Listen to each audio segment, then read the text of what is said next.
Tšau, kallid Kuutaro kanali vaatajad. Sünnipäevaloosi paki võitja Crystal Jelly 19 ei ole välja tulnud. Siukse tagusega pakk on, need on need iganädalase lugemise kaardid. Kui välja ei tule lähiaja jooksul, siis loosin välja kellelegi teisele. Võite kommenteerida, kui soovite ise seda pakki siis võita. Näitan teile ainult kaarti, sellepärast et see uus pakk on juba tegelikult ära pakitud ja ootab lihtsalt silti.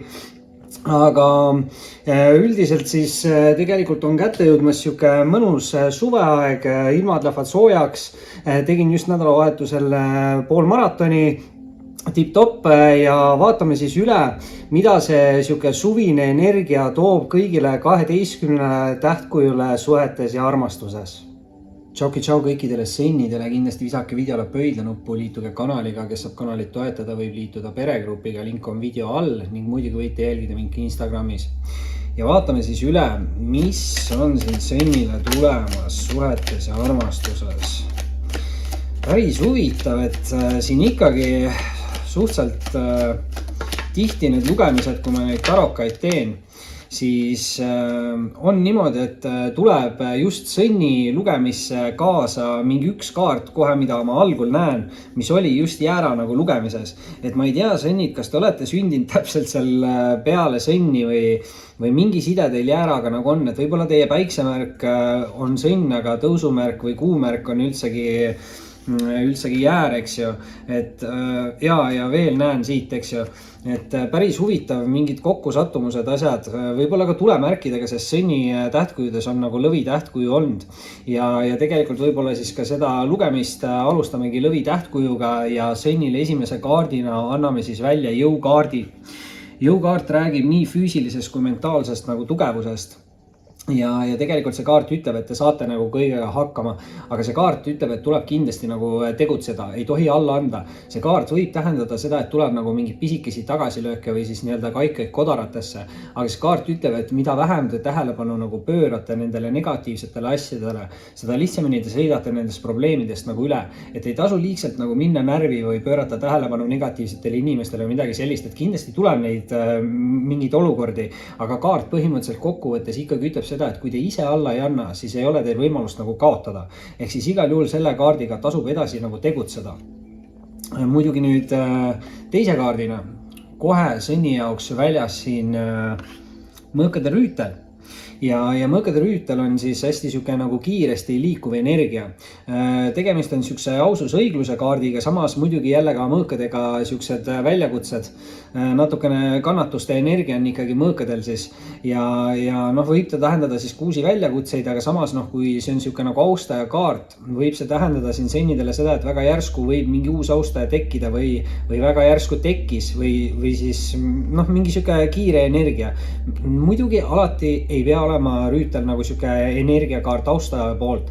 Võib see olla teie enda energia ja siis see kaart võib öelda seda, et te peate ise mingis olukorras natukene kiiremini nagu tegutsema, sest see on kõige kiirem rüütlikaart. Ehk siis mingi kiirus on natukene võib-olla teie enda olukorras aeglane või teie tegutsemine on aeglane.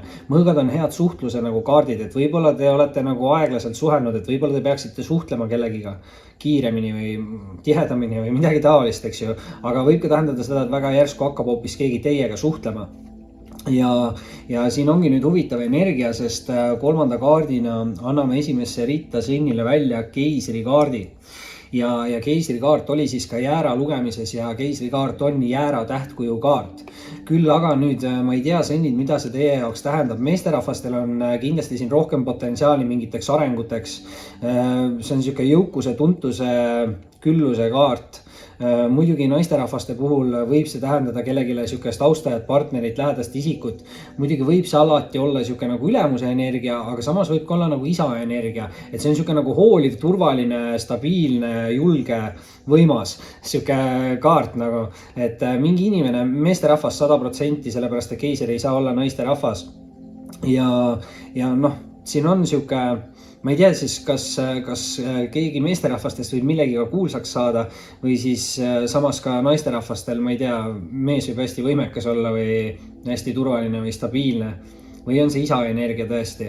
Et mingi meesisik mängib kindlasti siin sõnnide olukorras tähtsat rolli, aga jõukaart on juba ka, mis iseenesest ütleb, et teis endis on kõik olemas.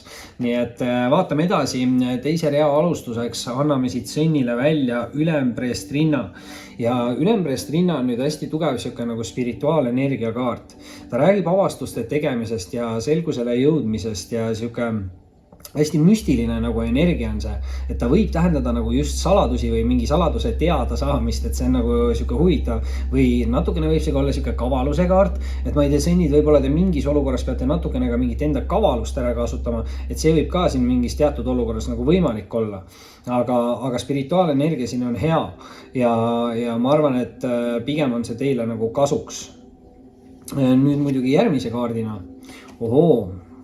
Tuleb siit välja anda teile rippuv mees või poodu ja see kaart räägib segastest tunnetest või emotsioonidest ja see kaart kindlasti ütleb, et kui te olete nagu närviline või mingi emotsionaalsus on teil, et siis kindlasti see ei ole õige aeg vastu võtmaks mingeid olulisi tähtsaid otsuseid, et kindlasti see kaart soovitab nagu maha rahuneda ja võib-olla see on natuke pigem ka hoopis selline kaart, mis ütleb, et ärge laske nagu ümbritseval müral ennast liiga palju häirida, et võib siin olla ümber nagu mingi segadus või palju asju võib toimuda korraga samal ajal ja see võib tekitada segadust, aga kui te ise tunnete nagu endas segadust, siis kindlasti pigem võtke nagu hoog maha, et see kaart on siuke kaart, mis ütleb, et ei ole vaja nagu justkui kiirustada millegiga, et pigem laske endast mööda mingid suvalised asjad.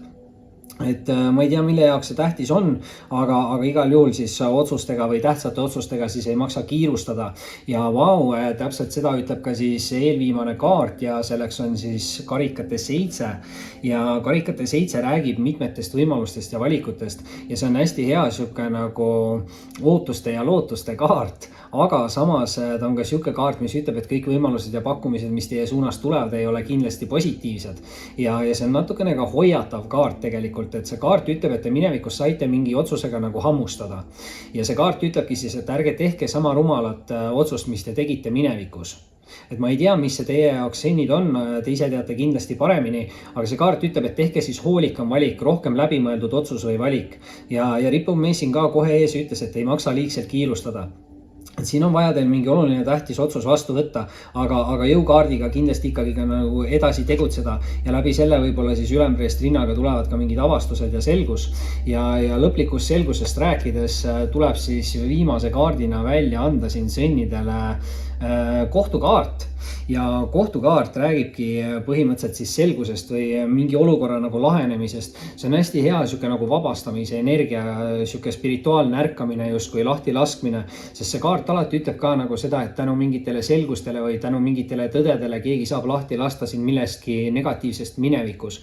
Ma ei tea, mis see siis täpselt teie jaoks on, kas see on mingi hirm, suhe, mis iganes energia see võib olla mingi vana halb tsükkel, eks ju, siin selle karikate 7-ga, et siin midagi võis olla nagu siukest keerulist ja võib-olla, ma ei tea, palju võimalusi on, sest siin on austaja kaardid on olemas, siin on mingi natukene siuke isa energia või mingi siuke nagu võimu energia selle keisriga.